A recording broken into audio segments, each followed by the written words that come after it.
Olá, seja bem-vindo a esse vídeo e a esse canal. Meu nome é André Tarifa e hoje a gente vai dar continuidade à leitura, ao estudo, às vezes até alguma reflexão do livro O que é o Espiritismo de Allan Kardec. Continuamos aqui com o diálogo com o sacerdote, retomando um pouquinho o último vídeo, a última questão, o último texto lido. O sacerdote e Allan Kardec conversaram sobre inferno, purgatório, sobre aquelas penas eternas que prega a Igreja Católica. E Allan Kardec, maravilhosamente, de uma maneira bem racional, foi pontuando cada uma dessas coisas. Hoje nós vamos para duas questões. Como o texto é mais curtinho, vamos para duas questões. Ao padre. Admitindo esse raciocínio, não julgais que o vulgo precisa de imagens mais impressionantes antes que de uma filosofia que ele não pode compreender? Essa é a pergunta do padre. Veja só como ele insiste nessa necessidade de que precisamos de imagens fortes, precisamos de um inferno, precisamos de um purgatório, precisamos de uma simbologia para assustar a pessoa mais simples. Por que ele fala assim? Ele também faz uma divisão aqui, né? O vulgo precisa de imagens mais impressionantes. A pessoa mais simples, mais comum, ela precisa dessas imagens, porque ela não entenderia, é isso que ele fala lá no final da pergunta, ele não entenderia uma nova filosofia. É muito complicado. Então é melhor a gente deixar lá com o inferno, com o purgatório, com o pagamento, o cumprimento dessas penas eternas seria mais simples. Vamos ver como que Allan Kardec responde. É isso um erro que tem lançado mais de um homem no materialismo, ou pelo menos afastado mais de um homem da religião. Chega um momento em que essas imagens não impressionam mais, e então aqueles que não aprofundam as coisas, não aceitando uma parte, rejeitam o todo. Porque dizem eles: se me ensinaram como verdade incontestável um ponto que é falso, se me derem uma imagem, uma figura, uma realidade, quem me afiança que o resto é verdadeiro? Se, pelo contrário, a razão crescendo nada tem a repelir, a fé se fortifica. A religião ganhará sempre em seguir o progresso das ideias. Se alguma vez ela corre perigo, é quando os homens querem avançar e ela, a religião, deseja ficar estacionária. Comete um erro de época quem espera conduzir os homens de hoje pelo medo do demônio e das torturas eternas. Esse é o fim da resposta de Kardec. Foi um pouquinho longo o texto, mas era tão completo que seria um pecado interromper no meio. Então vamos comentar agora um pouquinho do que Allan Kardec falou. Vamos começar pela questão da mudança nos tempos. Olha só, a religião católica, ele está conversando com o sacerdote, com o padre católico, é a mesma. Há 1800 anos, considerando aqui a data que foi publicado o livro, né? Partindo de Jesus, a igreja foi fundada propriamente depois, existiram vários concílios que foram adaptando alguns novos pensamentos criados pelos homens. A religião, repetindo, a religião é uma criação humana, não é criação de Jesus. Os homens criaram, fundaram religiões, fizeram as suas interpretações e ditaram uma certa doutrina que as pessoas seguem. Ponto. Uma religião estática, que pouco se altera ao longo de um longo tempo, né? Ela não se sustenta mais. É isso que Allan Kardec está falando. Olha, o progresso é inevitável. O ser humano progride, cresce, se desenvolve intelectualmente, por consequência, a razão se desenvolve mais.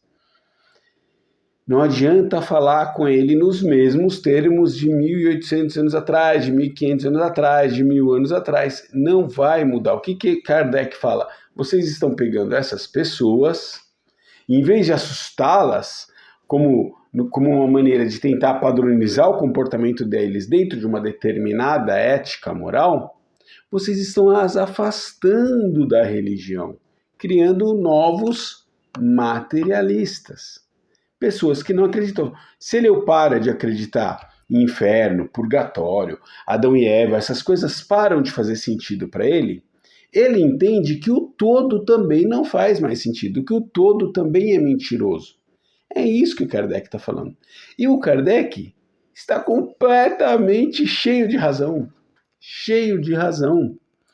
Porque o tempo muda, as pessoas mudam, os pensamentos ficam diferentes, novas filosofias surgem, novas linhas, nem filosofia, mas novas linhas filosóficas surgem, novos estudos surgem, a ciência avança e isso muda a humanidade. Isso muda a humanidade. Vamos lembrar que essa doutrina, já falamos isso aqui em textos anteriores, ela surge numa época onde a ciência positivista estava batendo o pé. Olha, não venha me fazer engolir as coisas do tipo, é porque é. É porque é uma ova, nós queremos saber por quê. Os novos pensamentos têm que se provarem racionalmente, positivamente, têm que ser testadas. Foi assim que o Kardec trabalhou na elaboração, na codificação dessa doutrina, com método, com estudo, com testes, com comparação de textos. O controle universal dos ensinos dos espíritos é isso. Só assim surge uma nova doutrina à luz de uma ciência positivista. Então, Kardec está falando aqui para o padre, olha, vocês querem ficar falando de coisas, de uma linguagem que não serve mais para o povo de hoje? Sinto muito. Em vez de vocês estarem doutrinando essas pessoas, fazendo com que eles tenham novos pensamentos, que eles ajam no bem, em nome da fraternidade, da solidariedade, da amorosidade, etc. e tal, vocês, na verdade, estão os afastando disso, tornando essas pessoas materialistas, porque eles passam a duvidar do que vocês falam. E aí perde-se o crédito, perde-se o fiel. Eu até anotei aqui no meu roteiro alguns exemplos. Nós estamos aqui no ano de 2022. Eu me formei em Direito no ano 1998, 1999. E me espantou, ali naquela época, na biblioteca da faculdade, eu peguei um livro que falava sobre o debate ainda do divórcio no Brasil. O divórcio foi estabelecido lá, fim da década de 70, começo da década de 80. Juristas famosos, na época o autor daquele livro inclusive era deputado federal, eles argumentando se poderia ou não legalizar o divórcio no Brasil por conta do ponto de vista religioso. A religião impedia naquele momento uma legalização, na época do livro, né, quando ele publicou o livro, que era na década de 70. Se poderíamos ou não legalizar o divórcio no Brasil por causa da igreja, por causa da religião. Olha só, hoje, 2022, divórcio tá ali quase par a par com o casamento, né? 100 casam, 50 divorciam. A estatística é muito grande, muito alta. Então veja como apenas num corte de 50 anos, década de 1970 a 2020, quanta coisa já mudou em um pensamento. Qual? O casamento e o divórcio. A igreja ou se adapta ou perde fiel. Até pouco tempo não se fazia novas celebrações religiosas para uma pessoa divorciada. Agora muitos já fazem. Eu acho que tem um ou outro aí que ainda não faz, viu? Eu andei lendo coisas nesse sentido no noticiário comum. A questão da LGBTQI+, também, ou muda-se o pensamento, ou você vai perder um grande número de fiéis, de pessoas, seres humanos, filhos de Deus, que merecem um amparo, se assim acreditam, se são católicos, que merecem o amparo de uma igreja católica. Se são protestantes, que merecem o amparo de uma igreja protestante. Agora, se você afastá-los, tratá-los como se pensava há séculos atrás, e alguns ainda pensam até hoje, como de doenças, como pessoas diferentes, esquece. Serão novos combatentes de uma religião velha. É isso que está mostrando. Eu citei outro exemplo, mães solteiras, aqui anotei no meu roteiro. Mães solteiras. Até há pouco. Gente, o Papa Francisco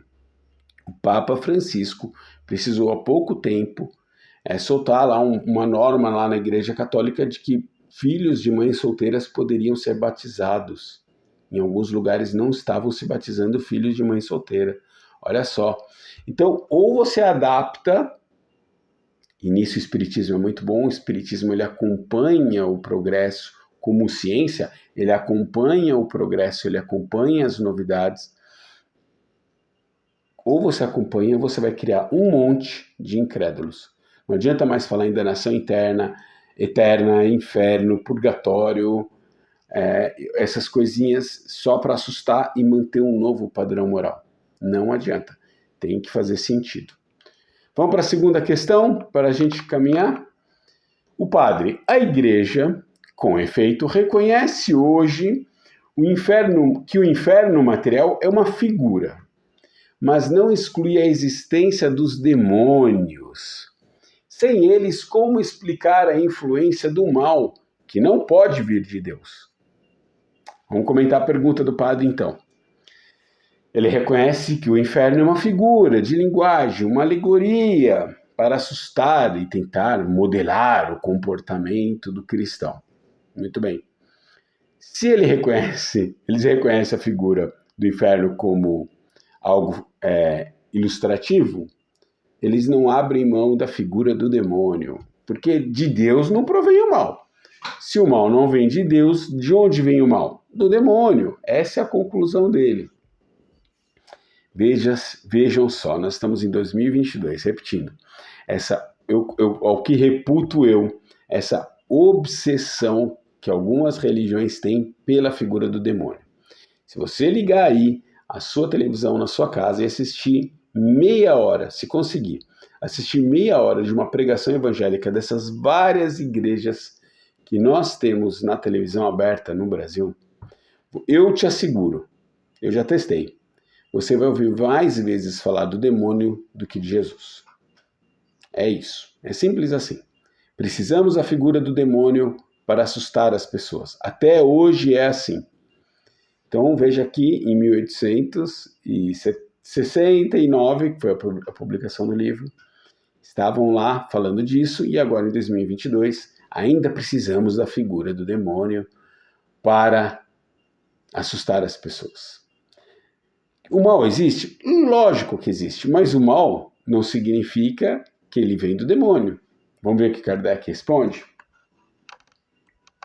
O Espiritismo não admite os demônios no sentido vulgar da palavra, porém sim os maus espíritos, que não valem mais do que aqueles e que fazem igualmente o mal, suscitando maus pensamentos.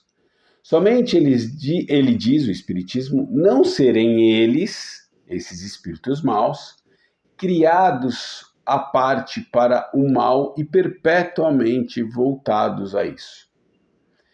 Espécie de párias da criação e algozes do gênero humano. São seres atrasados, ainda imperfeitos, mas aos quais Deus reservará o futuro.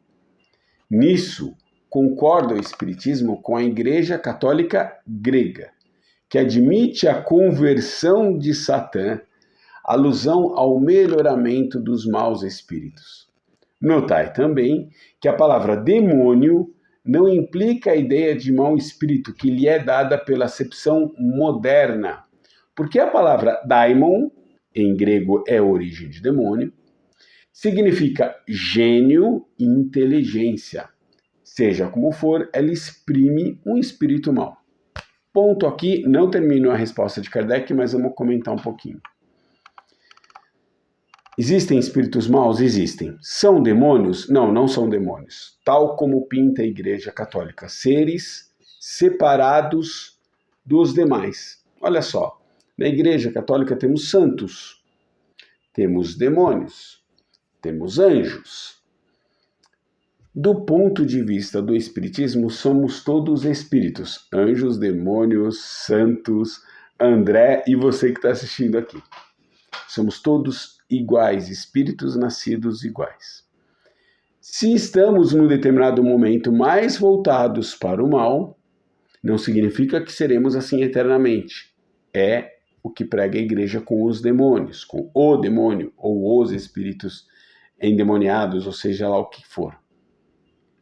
Nisso, ele até cita um caso que eu particularmente não conhecia, que é a Igreja Católica Grega, que é diferente da Igreja Católica Apostólica Romana, acredita na conversão do Satã, né, do diabo.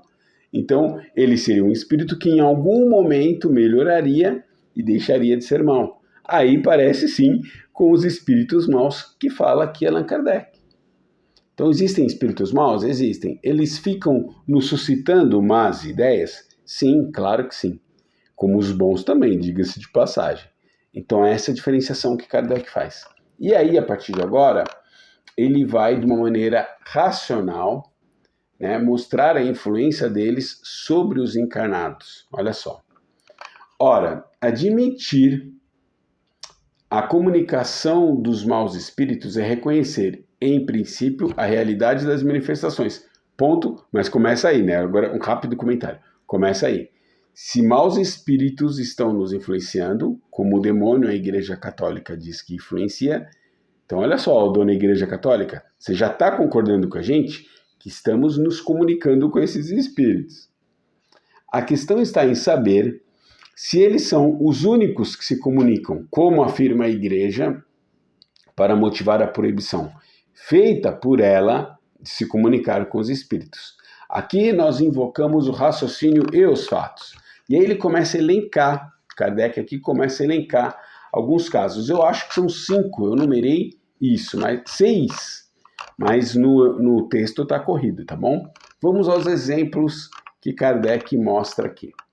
Se os espíritos, quaisquer que eles sejam, se comunicam, não pode ser senão com a permissão de Deus. É possível que ele só tivesse permitido aos maus espíritos isso? É uma pergunta. Kardec faz essas provocações, como quem acompanha o livro já sabe, né? Ele devolve os questionamentos com outros questionamentos para provocar a reflexão. A primeira é essa. Se os maus espíritos nos influenciam, os demônios, segundo a Igreja Católica, então Deus permitiu isso. Deus permitiria que só os maus se comunicassem conosco? Primeira pergunta, você mesmo já sabe a resposta. Como? Pergunta ele no segundo questionamento. Deixando a estes toda a liberdade de vir e enganar os homens, Deus poderia impedir que os bons lhes viessem fazer um contrapeso, neutralizando suas doutrinas perniciosas? Raciocínio simples. Se Deus permite que venham mal, os maus espíritos, Deus não permitiria que viessem também os bons para balancear essa influência, né? Senão estaremos aqui à mercê apenas dos demônios, dos maus espíritos. Os bons também vêm, os bons também nos intuem, também nos ajudam, também nos influenciam. Crer que seja assim não seria pôr em dúvida seu poder e bondade e fazer de Satã um rival da divindade? Se acreditássemos, agora comentando Kardec, se acreditássemos que só os maus nos influenciam, os demônios, não seria botar em questão, em dúvida, a bondade de Deus? E mais, acreditar nisso não seria elevar o poder de Satã, né, do demônio, quase tão grande quanto uma divindade, porque ele pode mais do que os bons espíritos? Só ele pode nos influenciar?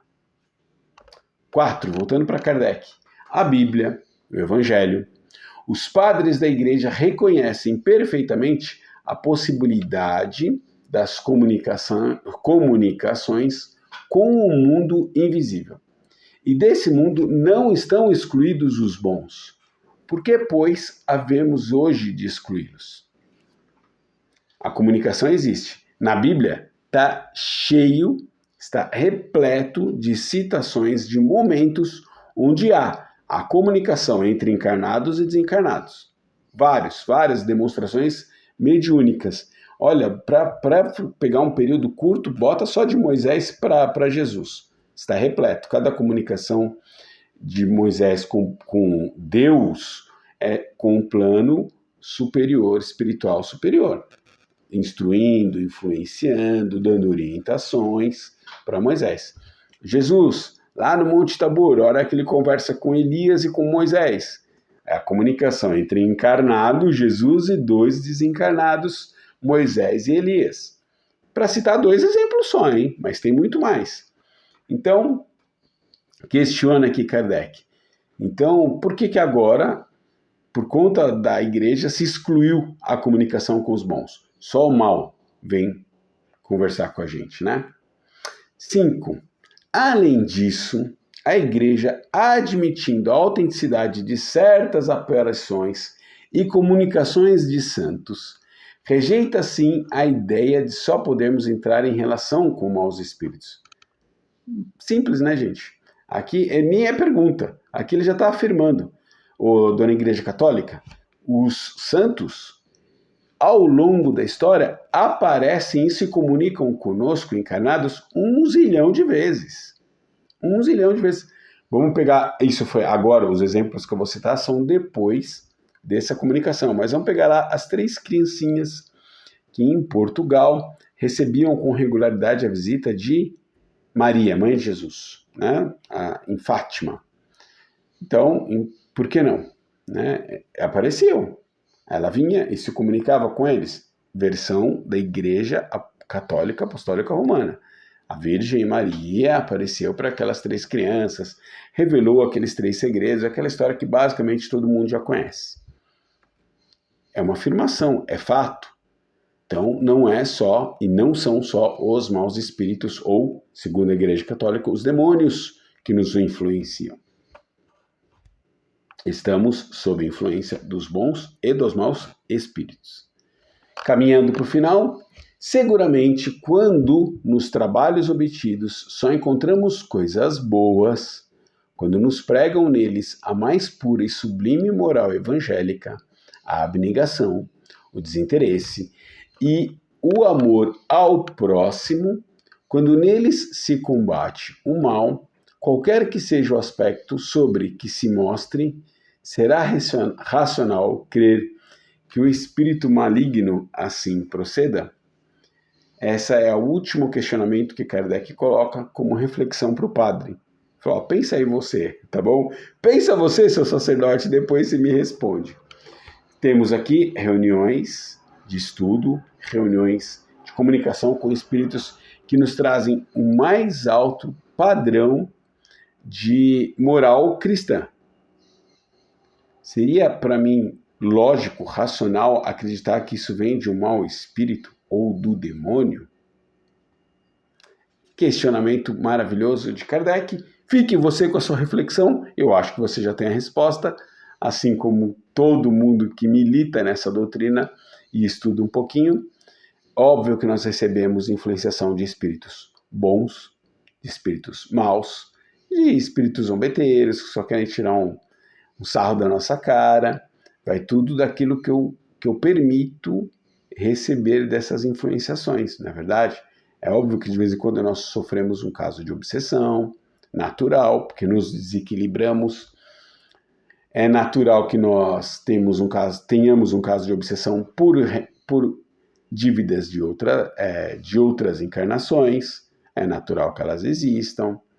Então, bons e maus espíritos, ou melhor, vamos corrigir esse linguajar, espíritos que estão bons ou que estão maus num determinado momento de suas vidas. É isso. Porque aqui encarnados é exatamente assim. Tem hora que nós estamos um pouco melhores, uma hora que nós estamos um pouco piores. Hora que nós atendemos mais o homem velho, que habita em mim, e horas que eu atendo mais o homem novo que está se formando em mim. É isso. Nós estamos recebendo e nos comunicando, interagindo com esses espíritos o tempo todo. Não só com o demônio, também com os bons. Beijo no coração de que fica. Até o próximo vídeo.